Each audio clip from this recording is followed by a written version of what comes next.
নমস্কার নমস্কার নমস্কার নমস্কার নমস্কার নমস্কার নমস্কার আপনাদের সবাইকে সবাইকে সবাইকে নমস্কার জানাচ্ছি। আপনাদের সবাইকে অজস্র শুভ কামনা জানাচ্ছি। সকলকে স্বাগত জানাচ্ছি আজকের এই শরণাগত অনুষ্ঠানে এবং সবাইকে শুভ সকাল জানাচ্ছি। শুভ হোক, শুভ হোক, সকলের শুভ হোক, সকলের মঙ্গল হোক, সকলের কল্যাণ হোক, ভালো হোক, সকলের ভালো হোক। আজকে একটা ভালো দিন। আজকে এমন একজন মানুষের জন্মদিন যিনি বিদেশিনী, কিন্তু এদেশে এসে এদেশের মানুষের সঙ্গে মিশে এদেশের যারা আর্ত বিপন্ন সেই সমস্ত মানুষদের নানানভাবে তাদের আশ্রয় দিয়ে তিনি এদেশের মানুষই হয়ে গেলেন। না, আমি সিস্টার নিবেদিতার কথা বলছি না, তার নামটাই আগে মনে আসে নিশ্চয়ই, কিন্তু আরেকজন মাদার টেরিজা। মাদার টেরিজা তিনি সেন্ট হয়ে গেছেন। তার জন্মদিন আজকে 26শে আগস্ট 1910 খ্রিস্টাব্দে তার জন্ম হয়েছিল। এবারে বেণীমাধবশীলের পঞ্জিকা অনুযায়ী আজকের দিনটার কথা বলি। আজকে 9ই ভাদ্র 1432, ইংরেজির 26শে আগস্ট 2025, মঙ্গলবার, তৃতীয়া, শুক্লপক্ষ। সূর্যোদয়ের সময় ভোর 5:20, সূর্যাস্তের সময় সন্ধে 6টা। নক্ষত্র হস্তা। আজকে জন্মে কন্যা রাশি, বৈশ্যবর্ণ, মতান্তরে শূদ্রবর্ণ, দেবগণ। আমাদের হোয়াটসঅ্যাপে চিঠি পাঠাবার নাম্বার 9831922927। চিঠির গোড়ায় অতি অবশ্যই SG লিখতে হবে। এবারে তাহলে আজকের অনুষ্ঠান সূচি। প্রথমে পুরাণ চিরন্তন। পুরাণ চিরন্তনে আমরা মহাভারতের এক কি বলবো হতভাগ্য চরিত্রই বলতে পারি, পাণ্ডু। সে পাণ্ডুর সম্পর্কে কথা বলছিলাম, আরো কিছু কথা বলবো। তারপরে স্বামী বিবেকানন্দের রচনা থেকে পড়ে শোনাবো আপনাদের। তারপরে চলে যাব ভগবদ গীতা পাঠে। রঙ্গনাথানন্দজি সেই ভগবদ গীতার অনুবাদ তো করেইছেন, ব্যাখ্যা করেছেন, সেখান থেকে খানিকটা অংশ পড়ে শোনাবো। তারপর স্বামী গোকুলানন্দজি তিনি মানসিক চাপ জয় করবার উপায় হিসেবে বেশ কিছু উপায়ের কথা বলেছেন, সেইগুলো নিয়ে কথা বলবো, আপনাদের চিঠিপত্র। আর শেষে বাইরে দূরে, আমরা এখন কোচবিহারের কাছাকাছি, একেবারেই কাছাকাছি, পিঠোপিঠি বলতে পারেন, এই 10 কিলোমিটারের মতো দূরে সেখানে বানেশ্বর শিবের মন্দির আছে। বানাসুর নাকি এই শিবকে নিয়ে এসেছিলেন। তো সেই বানেশ্বর শিবের মন্দির সম্পর্কে প্রাথমিক কথাবার্তা যেগুলো বলবার সেগুলো বলা হয়ে গেছে। এবারে দর্শন শুরু করব আমরা। তাহলে 92.7 বিগ FM এ শরণাগত অনুষ্ঠানে পুরাণ চিরন্তন, পাণ্ডুর কথা। গতদিন যে কিমিন্দমের অভিশাপে পাণ্ডুর তো প্রজনন ক্ষমতা, মানে তাকে অভিশাপ দেওয়া হলো তুমি যে কোনো নারীর সঙ্গে যদি উপগত হও তাহলে তুমি তক্ষুনি মারা যাবে। এতে খুব ভেঙে পড়লেন। ভেঙে পড়ে নিজের রাজমুকুট খুলে ফেললেন, একেবারেই বানপ্রস্থ অবলম্বন করলেন এবং সমস্ত ধনসম্পত্তি বিলিয়ে দিলেন। আর সবাইকে বললেন যে যাও হস্তিনাপুরে ফিরে যাও। এমনকি স্ত্রীদেরও বললেন যে যাও হস্তিনাপুরে ফিরে যাও, আমি বানপ্রস্থ অবলম্বন করলাম। কিন্তু তার এই যে দুই পত্নী কুন্তী আর মাদ্রী, তারা বললেন যে না, আমরা স্বামীকে ত্যাগ করে যাব না, তা আমরাও তোমার সঙ্গে বনবাসী তপস্বী হয়ে জীবন কাটাবো। বেশ, তাই হবে, আমাদের তিনজনের একরকম জীবন হবে করে এই দুই পত্নী কুন্তী মাদ্রী দুজনকে নিয়ে পাণ্ডু যাচ্ছেন, বনের মধ্যে দিয়ে যাচ্ছেন যাচ্ছেন যাচ্ছেন যাচ্ছেন যাচ্ছেন তো যাচ্ছেন। নাগশত পর্বত থেকে চৈত্ররথ, চৈত্ররথ থেকে কালকূট, এরকম করে চলতে চলতে চলতে চলতে পাণ্ডু পৌঁছলেন শেষ পর্যন্ত শতশৃঙ্গ পর্বতে। তো সেখানে গিয়ে তিনি তপস্যা করতে লাগলেন। সেখানে অনেক মুনি ঋষি আছেন, তাদের তপবন আছে, তাদের সঙ্গে তিনি দিন কাটাচ্ছেন। এরকম করে দিন কাটছে। 92.7 বিগ FM এ শরণাগত অনুষ্ঠান শুনছেন পাণ্ডুর কথা। আরো কথা বলবার জন্য ফিরে আসছি গানের পর। গান শেষ করে কথা শুরু করতে বসেছি 92.7 বিগ FM এ শরণাগত অনুষ্ঠানে। তো এরকম করে বেশ কিছুদিন পরে একদিন শতশৃঙ্গবাসী যে ঋষিরা, তারা সকলে ব্রহ্মলোকের উদ্দেশ্যে যাত্রা করলেন, যে ব্রহ্মলোকে যাব আমরা। তো পাণ্ডু বললেন আমিও যাব, বলে তিনি তার দুই পত্নীকে নিয়ে তাদের সঙ্গে যাচ্ছেন। তার ঋষিরা বলছেন যে শোনো, আমাদের সঙ্গে এসো না, ব্রহ্মলোকে ওই রকম করে এমনি এমনি যাওয়া যায় না, পথ খুব দুর্গম, আর বিশেষ করে তুমি পুরুষ মানুষ, তুমি যেতে পারো, কিন্তু এই দুই নারী, এরা আরামে আদরে মানুষ হয়েছেন, এরা রানী ছিলেন, এরা ওই পথে যেতে পারবেন না। তখন পাণ্ডু সেই ঋষিদের একটা প্রশ্ন করলেন। কি প্রশ্ন? প্রশ্নটা হচ্ছে, মানুষ পৃথিবীতে 4 রকমের ঋণ যুক্ত হয়ে জন্মগ্রহণ করে। এটা খুব গুরুত্বপূর্ণ কথা, এটা দর্শনের কথা, গল্পের মধ্যে দিয়ে দর্শনটার কথা। মানুষ পৃথিবীতে 4 রকমের ঋণ যুক্ত হয়ে জন্মগ্রহণ করে: পিতৃঋণ, দেবঋণ, ঋষি ঋণ আর মনুষ্য ঋণ। এই যে 4 রকমের ঋণ, এই নিয়ে কথা আজকে আর নয়, আগামীকাল 92.7 বিগ এফএম এ শরণাগত অনুষ্ঠানে।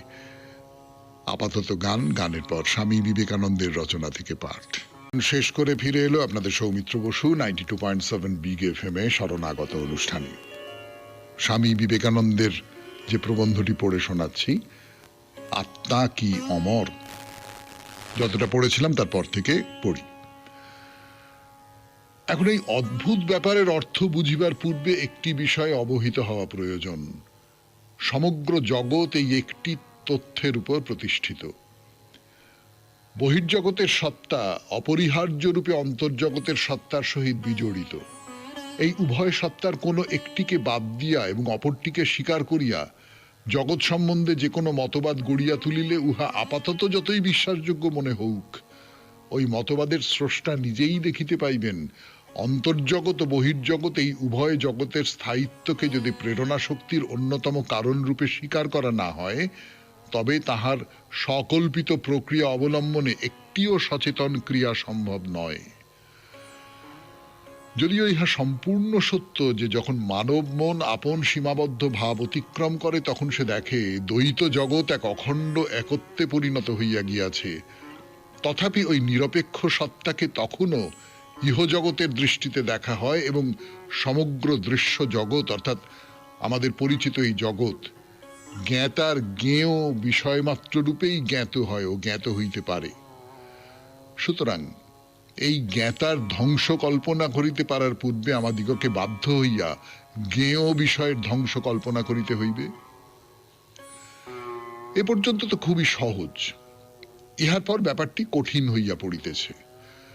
সাধারণত আমরা নিজদিগকে শরীর ব্যতীত অন্য কিছু ভাবিতে পারি না। আমি যখনই নিজেকে অমর বলিয়া ভাবি, তখন আমি বলিতে দেহরূপ আমাকেই গ্রহণ করি। কিন্তু শরীর যে সমগ্র প্রকৃতির মতোই অস্থায়ী এবং ইহা সর্বদা বিনাশের দিকেই অগ্রসর হইতেছে, ইহা তো প্রত্যক্ষ সত্য। তাহা হইলে এই স্থায়িত্ব কোথায় নিহিত? আমাদের জীবনের সঙ্গে এমন আরেকটি আশ্চর্য বিষয়ের সংযোগ আছে, যেটিকে বাদ দিলে কে বাঁচিতে পারে, কে এক মুহূর্তের জন্য জীবনে আনন্দ উপভোগ করিতে পারে। সেটি হইল মুক্তির আকাঙ্ক্ষা। এই আকাঙ্ক্ষাই আমাদের প্রতিটি পদক্ষেপ নিয়মিত করে, আমাদের গতিবিধি সম্ভব করে, পরস্পরের সহিত আমাদের সম্পর্ক নির্ধারণ করে। শুধু তাহাই নয়, ইহা যেন মানব জীবনরূপ বস্ত্রে টানা ও পোড়েন। বুদ্ধিলব্ধ জ্ঞান মুক্তির আকাঙ্ক্ষাকে তিল তিল করিয়া নিজ ক্ষেত্র হইতে অপসৃত করিতে চায়, ইহার রাজ্য হইতে একটির পর একটি দুর্গ অধিকার করিতে চায় এবং মানুষের প্রতিটি অগ্রগতি কার্যকারণ রূপ রেলপথের লৌহ বন্ধনে নিয়ন্ত্রিত ও সুরক্ষিত করে। কিন্তু আমাদের এসব প্রচেষ্টায় মুক্তি হাসিয়া ওঠে। আর কি আশ্চর্য, মুক্তিকে যদিও আমরা অশেষ বিপুল ভার বিধি ও কার্যকারণের নিয়মের চাপে শ্বাসরুদ্ধ করিয়া হত্যা করিতে চাহিয়াছিলাম, তথাপি সে এখনো নিজেকে ওইগুলির ঊর্ধ্বে বাঁচাইয়া রাখিয়াছে। ইহার অন্যথা কি রূপে হইতে পারে? সসীমকে যদি নিজের অর্থ পরিস্ফুট করিয়া তুলিতে হয়, তাহা হইলে সর্বদাই তাহাকে অসীমের উচ্চতর ব্যাপক পরিপ্রেক্ষিতে তাহা করিতে হইবে। বদ্ধ অবস্থা কেবল মুক্ত অবস্থার দ্বারাই ব্যাখ্যাত হইতে পারে। যাহা কার্যরূপে পরিণত হইয়া গিয়াছে তাহা ব্যাখ্যাত হইতে পারে কার্যাতীত বস্তুর দ্বারা। এখানে আবার সেই একই অসুবিধা আসিয়া পড়িল। মুক্ত কে, শরীর অথবা মনই? ইহা সকলের কাছেই সুস্পষ্ট যে বিশ্বের অন্যান্য যে কোনো বস্তুর ন্যায় এই দুইটিও নিয়মের অধীন। শুনলেন স্বামী বিবেকানন্দের রচনা থেকে পাঠ। 92.7 বিগ এফএম-এ শরণাগত অনুষ্ঠান শুনছেন। এখন ভগবদ গীতা। গানের পর ফিরে এলাম 92.7 বিগ এফএম-এ শরণাগত অনুষ্ঠানে। এখন ভগবদ গীতা থেকে পাঠ ও ব্যাখ্যা, স্বামী রঙ্গনাথানন্দজির ব্যাখ্যা। এর আগের দিন যেটা বলছিলাম যে মোহনীয় মানসিক উদারতা আর বিশ্বাস আর দৃঢ় প্রত্যয়ের মধ্যে সমন্বয় সাধনের কথা যে গীতা কেবলমাত্র যুদ্ধের পক্ষে ওকালতি করছে না। পড়ি। অনেকে বলে আমি বিশ্ব নাগরিক। একটু পরীক্ষা করলেই দেখা যাবে যে তার কোনো বিশেষ বিষয়ে প্রত্যয় নেই। সে যেহেতু নিজের কাছে কিছুই নয়, সে যেন আর সকলের কাছে সবকিছুই। এরকম সস্তা বিশ্ব নাগরিকত্ব ভাব যা কোনো কোনো লোক গ্রহণ করে তা আসে গভীরতার অভাব থেকে। মানসিক প্রসার আছে কিন্তু গভীরতা নেই। কিছু গভীরতা সম্পন্ন লোক আছে, তারা আবার গোঁড়া প্রকৃতির। তারা নিজ বিশ্বাস আঁকড়ে ধরে থাকে আর অন্য সকলের সমালোচনা করে।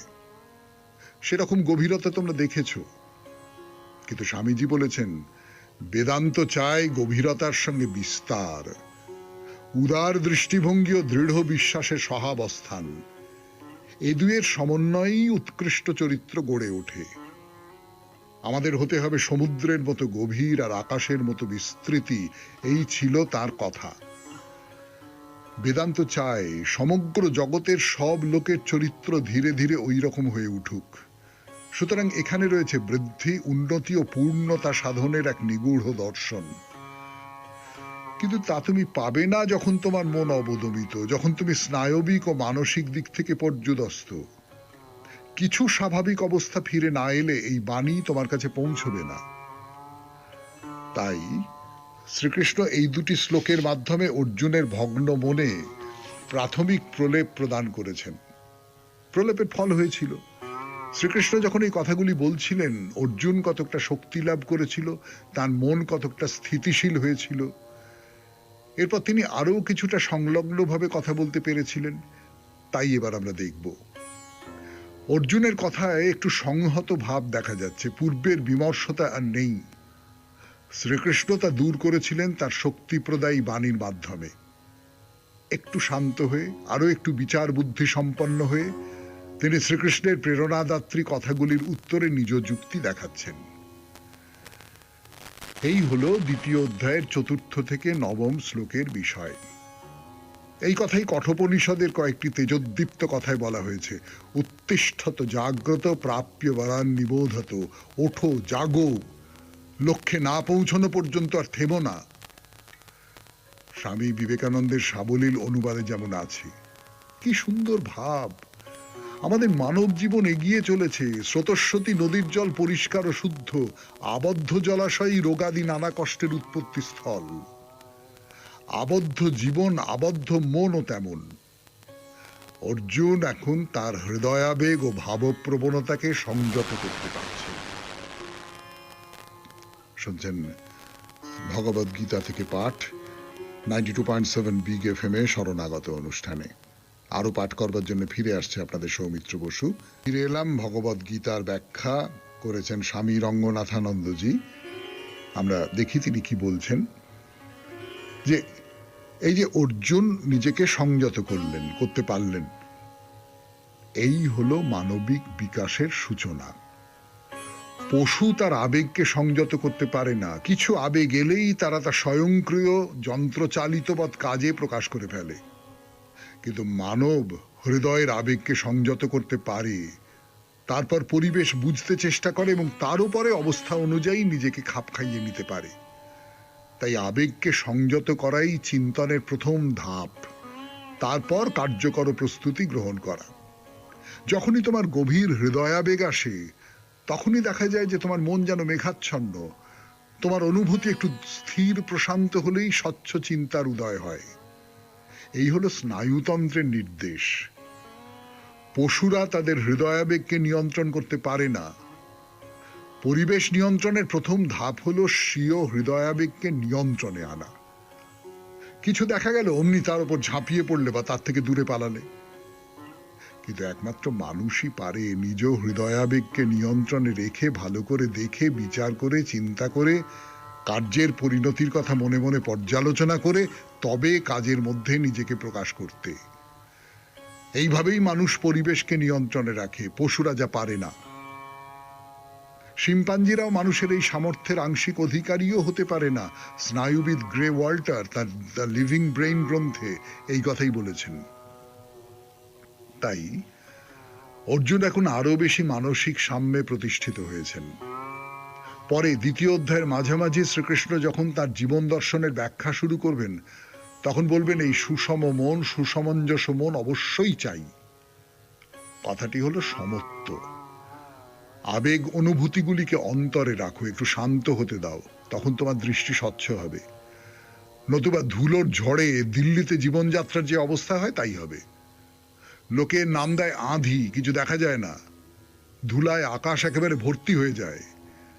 তেমনি নিয়ন্ত্রণবিহীন আবেগ ও অনুভূতি মনের পক্ষে আঁধির মতো হয়, তারা থিতিয়ে গেলে সব জিনিস আবার স্পষ্ট দেখা যায়।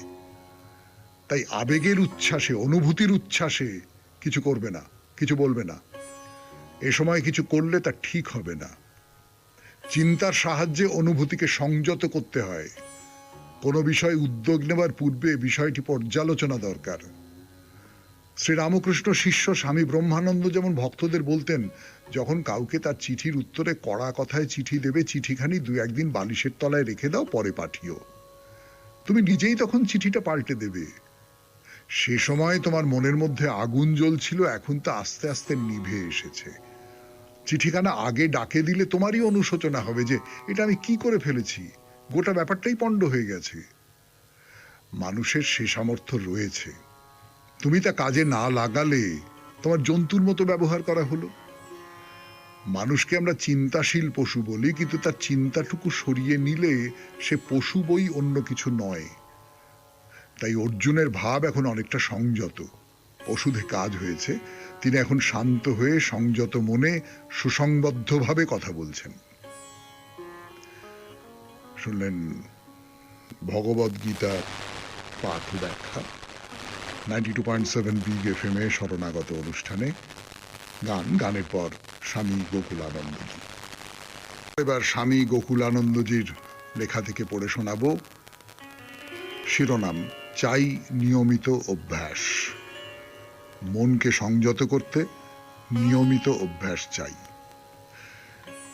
পরবর্তী যে প্রশ্নটি শ্রীরামকৃষ্ণকে প্রায়শই জিজ্ঞাসা করা হতো তা হলো, স্বামী স্ত্রী উভয়ই সমমেরুর বাসিন্দা, একই মানসিকতা সম্পন্ন, এমনটি দেখতে পাওয়া সম্ভব কি না। শ্রীরামকৃষ্ণ বলতেন যে দুর্লভ হলেও এমন দম্পতি নিশ্চয় আছেন। ঈশ্বরের কৃপা না হলে তো এমনটি হয় না। আর এমনটি না হলে দম্পতির সময় চলে যায় নিত্য কলহে, ভিন্নমুখীনতায়, অশান্তির অসহ্য অনলে। কিন্তু ঈশ্বর যদি কৃপা করেন, পরম বন্ধুভাবে একই অধ্যাত্ম পথের যাত্রী হতে পারেন, তারা হতে পারেন অত্যন্ত লাভবান। অতএব দিনের কাজ শুরু করার আগে কয়েক মিনিট অধ্যাত্ম অনুশীলনে কাটাতেই হবে। এতে আমাদেরই ব্যাপক উপকার। যত প্রয়োজনই থাক, কোনো কারণেই যেন এই কয়েক মিনিটের উপর নিষেধাজ্ঞা জারি না হয়। এতে নবশক্তি সঞ্চারিত হয় আমাদের আধ্যাত্মিক শক্তিকোষগুলিতে। দারুণ দুর্দিনেও শান্তভাবে চলার ক্ষমতা পাই আমরা। নিয়মিত দৈনিক ধর্মাভ্যাসে আসলে আমাদের অন্তঃস্থিত আত্মার প্রাধান্যই প্রতিষ্ঠিত হয়। দিনটা আমরা এইভাবে শুরু করতে পারি। মনটাকে প্রস্তুত করে নেওয়ার জন্য প্রথমে আমরা কোনো পবিত্র গ্রন্থ থেকে কয়েক পৃষ্ঠা পাঠ করব। এরপর কিছুক্ষণের জন্য মগ্ন হব নীরব ধ্যানে। শেষে ঈশ্বরের কাছে প্রার্থনা করব, শক্তি দাও, শান্তি দাও, উদ্বেগ থেকে মুক্তি দাও, কৃপা করো হে নাথ, যেন সুকঠিন সমস্ত পরিস্থিতি থেকে উত্তীর্ণ হতে পারি। এই সামান্য নিয়ম কানুনটুকু বাদ দিলে জীবনটা অস্বচ্ছন্দ, পীড়াদায়ক হয়ে ওঠে। কিন্তু এই সামান্য অধ্যাত্ম অনুশীলনের পর যে বিশাল পরিবর্তন আসবে আপনার, যে বিপুল উপকার সাধিত হবে আপনার, তা সত্যিই আপনাকে বিস্মিত করে তুলবে। শুনলেন স্বামী গোকুলানন্দের রচনা থেকে পাঠ। দূরে 92.7 বিগ এফএম এ শরণাগত অনুষ্ঠান শুনছেন। আমি আপনাদের সৌমিত্র বসু আপনাদের নিয়ে যাচ্ছি বানেশ্বর শিবের মন্দিরে। কোচবিহার স্টেশন থেকে আপনি নিউ কোচবিহার, সেখান থেকে আপনি বাস ধরেছেন বা টোটো যা কিছু ধরেছেন, ধরে এইবার বানেশ্বর শিবের মন্দিরের দিকে যাবেন। তাই বাস বলুন, টোটো বলুন, যা কিছু বলুন না কেন, সে আপনাকে নামিয়ে দিল একটা লেভেল ক্রসিং এর সামনে। মানে লেভেল ক্রসিংটা পার হতে হবে না আপনাকে, তার আগেই আপনাকে নামিয়ে দিল। আপনি দেখলেন যে লেভেল ক্রসিংটা রয়েছে, তো বাঁ দিক দিয়ে একটা রাস্তা সোজা চলে গেছে, সেই দিকে সোজা যাচ্ছেন, এগিয়ে যাচ্ছেন। এই যে বলেছিলাম বানেশ্বর রেল স্টেশনের কথা, সেই বানেশ্বর রেল স্টেশনে নামলে পাশেই শিব মন্দির। সেই শিব মন্দিরকে কেন্দ্র করেই একটা বড় জনপদ গড়ে উঠেছে, সেই সূত্র ধরেই ওই বানেশ্বর স্টেশন। মানে এই যে লেভেল ক্রসিংটা, এটা হচ্ছে, আপনারা বুঝতেই পাচ্ছেন, আলাদা করে হয়তো বলবার কোনো দরকারও নেই, এইটা হলো বানেশ্বর স্টেশনের লেভেল ক্রসিং। সেইটাকে, রেল লাইনটাকে ডান হাতে রেখে আপনি সোজা এগিয়ে চলেছেন। এবং আপনারা বুঝতেই পাচ্ছেন যে এইখানে যে একটা রেল স্টেশন বসাতে হয়েছে, তার কারণ প্রচুর মানুষ, মানে একটা মন্দিরকে কেন্দ্র করে তো জনপদ তৈরি হয়ে ওঠে। আপনারা জানেন যে কোনো একটা ধর্মস্থানকে কেন্দ্র করে একটা বড় জনপদ তৈরি হয়ে উঠতে পারে। এই যে আজকে যে মন্দিরের জন্মদিন বা জন্মতিথি যা কিছু বলুন না কেন, সেইটা, সেই বিশ্বনাথ মন্দির, সেই বিশ্বনাথ মন্দিরকে কেন্দ্র করে একটা বড় শহর তৈরি হয়ে উঠেছে বারাণসী। তো এই রকম করে দক্ষিণ ভারতে এরকম অনেক আছে যে ধর্মস্থানকে কেন্দ্র করে, যেখানে প্রচুর মানুষজন আসেন, সেই মানুষজনের সূত্র ধরে আরো মানুষজন তারা বসবাস করতে থাকেন, তারা দোকানপাট করতে থাকেন, এইসব হতে থাকে। সেই রকম একটা, তো এই বানেশ্বর যে শিবের মন্দির, সেইখানে আমরা যাচ্ছি। এসে পড়েছি শিব মন্দিরের সামনে। শিব মন্দিরের সামনে লোহার গেট দিয়ে মন্দিরটাকে আলাদা করা, বেশ উঁচু গেট, বেশ উঁচু গেট। এবং যেটা বিশেষ করে লক্ষণীয়, এমনি তো লোহার রেলিং আছে, গেটের আগে লোহার রেলিং সার বেঁধে চলে গেছে, কিন্তু এই রেলিংগুলোর মাঝে মাঝে, যেরকম রেলিং হয় সেই রকম, কিন্তু তার মাঝে মাঝে একটা করে ত্রিশূল দেওয়া আছে। ওই রেলিং এর ডিজাইনের মধ্যেই একটা করে ত্রিশূল দেওয়া রয়েছে, ছোট্ট ছোট্ট ত্রিশূল। সেইটা দেখে আপনি আরো স্পষ্ট করে বুঝতে পারবেন যে এইটা হচ্ছে এই বানেশ্বর শিব মন্দিরের সীমানা। এই ত্রিশূলটা আলাদা করে খুব চোখে পড়ে, আমার অন্তত খুব চোখে পড়েছে। তো এই বড় গেটের সামনে এসে পৌঁছলাম। সেই যে গেটের গায়ে দুটো ঘোষণা করা আছে, মানে দুটো ফলক, তার মধ্যে একটা ফলক বেশ বড় করে গোল করে দেওয়া রয়েছে, এবং তাতে বড় বড় করে লেখা রয়েছে পার্কিং নিষেধ। পার্কিং শব্দটা আবার লাল হরফে লেখা। এটা অনেকদিন আগে লাগানো হয়েছে। অনেকদিন আগে লাগানো হয়েছে কি করে বুঝলাম, তার কারণ এখানে প্রায় আবছা হয়ে গেছে লেখাগুলো আর কি, অনেকদিন আগে লেখা হয়েছে, লাগানো হয়েছে। তার মানে এর সামনে কোনো গাড়ি টাড়ি রাখা যাবে না, মানে গাড়ি রাখার কোনো ব্যবস্থা এখানে নেই, এক। আর আরেকটা জায়গায় লেখা রয়েছে সাইকেল মোটর বাইকের প্রবেশ নিষেধ। ফিরে আসছি গানের পর। 92.7 বিগ এফএম এ শরণাগত অনুষ্ঠান শুনছেন। করে ফিরে এলো আপনাদের সৌমিত্র বসু 92.7 বিগ এফএম এ শরণাগত অনুষ্ঠানে। যা বলছিলাম আপনাদের, যে একেবারে মন্দিরের গেটে লিখে রাখা হয়েছে যে সাইকেল মোটর বাইকের প্রবেশ নিষেধ। তার মানে যদিও এই মন্দিরের ভেতরে বেশ পথ আছে, জায়গা আছে, অনেকখানি জায়গা আছে, আপনারা ভেতরে ঢুকলে দেখতে পাবেন অনেকখানি জায়গা রয়েছে, মানে একেবারে বড় সড়ো মাঠের মতন জায়গা রয়েছে, কিন্তু এখানে মোটরসাইকেল বা এমনি সাইকেল নিয়ে মন্দিরের ভেতরে ঢোকা যাবে না, পায়ে হেঁটেই ঢুকতে হবে। তো যাই হোক, আমাদের তো আর গাড়ি সাইকেলের দরকার নেই, আমরা পদাতিক মানুষ, আমরা পায়ে হাঁটা লোকজন পায়ে হেঁটেই ওই গেটের জায়গা ওখান দিয়ে ঢুকে পড়লাম। ভেতরে একটা খুব বড় চত্বর, ওই বলছিলাম না ভেতরে অনেকখানি জায়গা আছে, খুব বড় একটা চত্বর, এবং সেই চত্বরটা পাথরের টাইলস দিয়ে বাঁধানো, বড় জায়গা, অনেকখানি জায়গা। এবং সেই চত্বরের পরে একটা সামান্য উঁচু বেদি, সেটাও বাঁধানো, সেটাও একেবারে বাঁধানো পরিষ্কার। সে বেদিটা এমনি ওই চত্বরের তুলনায় কতটা উঁচু হবে, এই 2 ফুট 2.5 ফুটের মতন উঁচু হবে। সেই যে সেটাও বড়, সেটাও খুব চওড়া, এবং সেই বেদির ওপর একটা প্রান্তে ধপধপে সাদা রঙের এই বানেশ্বরের মন্দির।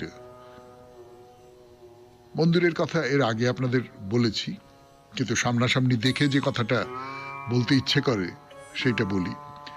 মানে একটা চৌকো মতন মন্দির। মন্দির সাধারণত যেটা দেখি আমরা একটু আয়তক্ষেত্রের মতো হয়, অর্থাৎ উঁচুতে যতটা চওড়ায় তার চেয়ে বেশি হয়, কিন্তু এখানে প্রায় চৌকো, দেখে মনে হয় যে মোটামুটি মাপ মতন যতটা উঁচু ততটাই পাশের দিকে চওড়া, এইরকম চতুর্ভুজের মতন। মাথার উপরে একটা গম্বুজের মতন আছে। মন্দিরে ঢোকবার একটাই দরজা, এবং সেই দরজাটা বেশ ছোট, বেশ ছোট, মানে একটা সরু দরজা, বড় জোর একজন মানুষ হয়তো ঢুকবে, যদি সে সদর্পে ঢুকতে চায় আর কি, 2জন মানুষ পাশাপাশি ঢোকা মুশকিল। আর উচ্চতা একটু লম্বা মানুষ যদি হয় তাহলে তার পক্ষে মাথা নিচু না করে ভেতরে ঢোকা সম্ভব নয়, মাথা নিচু করতেই হবে। এটা কেন আমি জানি না, এত ছোট দরজাওয়ালা মন্দির খুব যে দেখা যায় এমনটা নয়।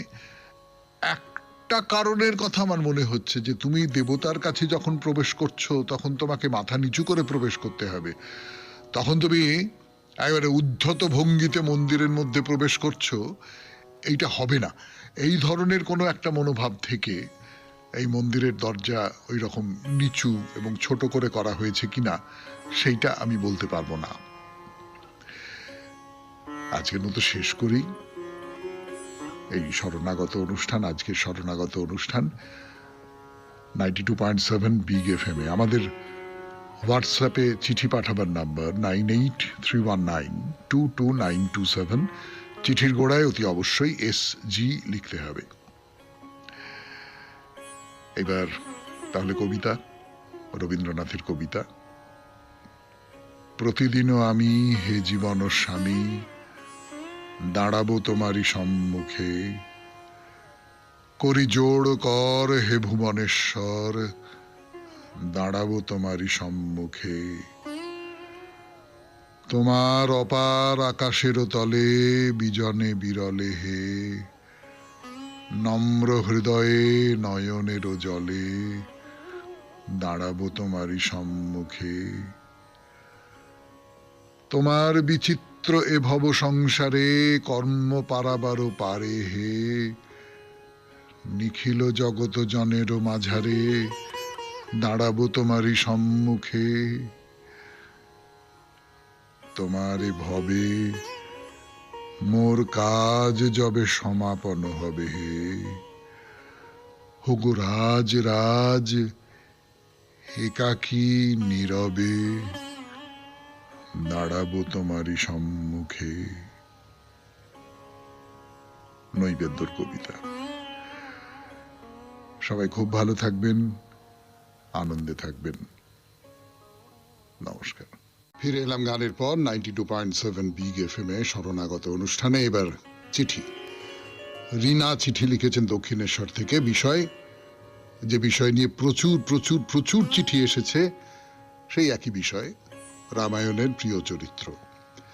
তার প্রিয় চরিত্র হচ্ছেন, আচ্ছা চিঠিটা পড়ি। আমার প্রিয় চরিত্র ভরত।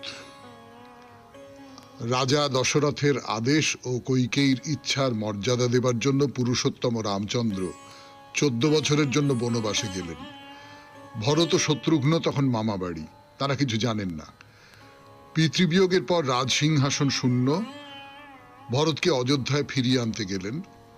মামা বাড়িতেই ভরত জানতে পারেন রাজা দশরথের মৃত্যুর কথা, রামচন্দ্রের বনবাসের কথা। ফিরে এলেন অযোধ্যার রাজপুরীতে। রাজ্যবাসী কাঁদছে। রাজপুরীতেও কোনো কোলাহল নেই। নিজের মায়ের ঘরে গেলেন। কৈকেয়ী মা বললেন, রাজা দশরথ দেহত্যাগ করেছেন, রাম বনে গেছেন, এখন ভরত রাজা হবেন। শুনে খুব রেগে গিয়ে মাকে অনেক খারাপ কথা বলেন। কৌশল্যা মায়ের ঘরে গিয়ে দেখেন কৌশল্যা মা কাঁদছেন। মায়ের কাছে সব শুনলেন। দাদা রামকে ফিরিয়ে আনার জন্য ভরত রওনা হন। রামচন্দ্র জানতেন ভরত জানতে পারলে ফিরিয়ে নিতে আসবেন, সেজন্য রামচন্দ্র আরো দূরে যেতে থাকেন। পথে ভরত গুহকের কাছে শুনে আরো দ্রুত চলতে থাকেন। মুনি ঋষির কাছে জানতে পারেন রামচন্দ্র কোথায় আছেন। ভরত সেখানে পৌঁছন। রামচন্দ্র সীতা দেবী ও ভাই লক্ষণকে দেখতে পান। ভরত দাদাকে ফিরে আসার জন্য অনেক অনুরোধ করেন, রামচন্দ্র রাজি হন না। শেষে দাদার পাদুকা মাথায় নিয়ে ভরত ফিরে আসেন। সিংহাসনে পাদুকা রেখে রাজ্য শাসন করেন।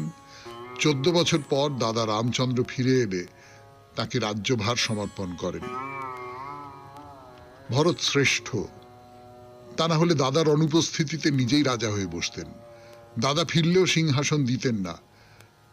রাজপুরীতে থেকে সমস্ত মনের কষ্ট ভোগ করেছেন, রাজ্য শাসন করেছেন। অপরাধী না হয়েও 14 বছর অপরাধ যন্ত্রণা ভোগ করেছেন। এর জন্য আমার কাছে ভরত শ্রেষ্ঠ। সব বন্ধুকে ভালোবাসা, দাদাভাইকে প্রণাম। রীনা, দক্ষিণেশ্বর।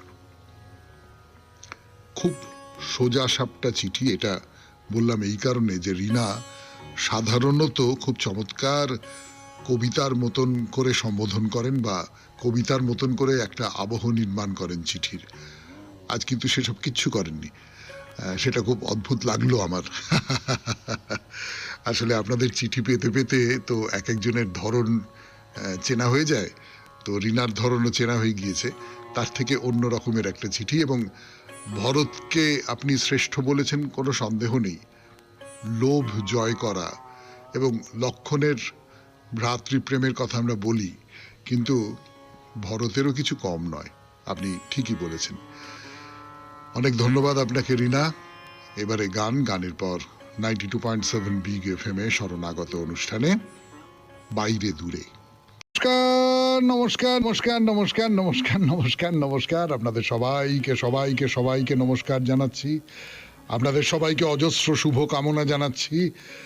সকলকে স্বাগত জানাচ্ছি আজকের এই শরণাগত অনুষ্ঠানে এবং সবাইকে শুভ সকাল জানাচ্ছি। শুভ হোক, শুভ হোক, সকলের শুভ হোক, সকলের মঙ্গল হোক, সকলের কল্যাণ হোক, ভালো হোক, সকলের ভালো হোক। আজকে একটা ভালো দিন। আজকে এমন একজন মানুষের জন্মদিন যিনি বিদেশিনী, কিন্তু এদেশে এসে এদেশের মানুষের সঙ্গে মিশে এদেশের যারা আর্ত বিপন্ন সেই সমস্ত মানুষদের নানানভাবে তাদের আশ্রয় দিয়ে তিনি এদেশের মানুষই হয়ে গেলেন। না, আমি সিস্টার নিবেদিতার কথা বলছি না, তার নামটাই আগে মনে আসে নিশ্চয়ই। কিন্তু আরেকজন, মাদার টেরিজা। মাদার টেরিজা, তিনি সেন্ট হয়ে গেছেন। তার জন্মদিন আজকে 26শে আগস্ট 1910 খ্রিস্টাব্দে তার জন্ম হয়েছিল। এবারে বেনি মাধবশীলের পঞ্জিকা অনুযায়ী আজকের দিনটার কথা বলি। আজকে 9ই ভাদ্র 1432, ইংরেজির 26শে আগস্ট 2025, মঙ্গলবার, তৃতীয়া, শুক্লপক্ষ। সূর্যোদয়ের সময় ভোর 5:20, সূর্যাস্তের সময় সন্ধে 6টা। নক্ষত্র হস্তা। আজকে জন্মে কন্যা রাশি, বৈশ্যবর্ণ, মতান্তরে শূদ্রবর্ণ, দেবগণ। আমাদের হোয়াটসঅ্যাপে চিঠি পাঠাবার নাম্বার 9831922927। চিঠির গোড়ায় অতি অবশ্যই SG লিখতে হবে। এবারে তাহলে আজকের অনুষ্ঠান সূচি। প্রথমে পুরাণ চিরন্তন। পুরাণ চিরন্তনে আমরা মহাভারতের এক, কি বলবো, হতভাগ্য চরিত্রই বলতে পারি, পাণ্ডু সে পাণ্ডুর সম্পর্কে কথা বলছিলাম, আরো কিছু কথা বলবো। তারপরে স্বামী বিবেকানন্দের রচনা থেকে পড়ে শোনাবো আপনাদের।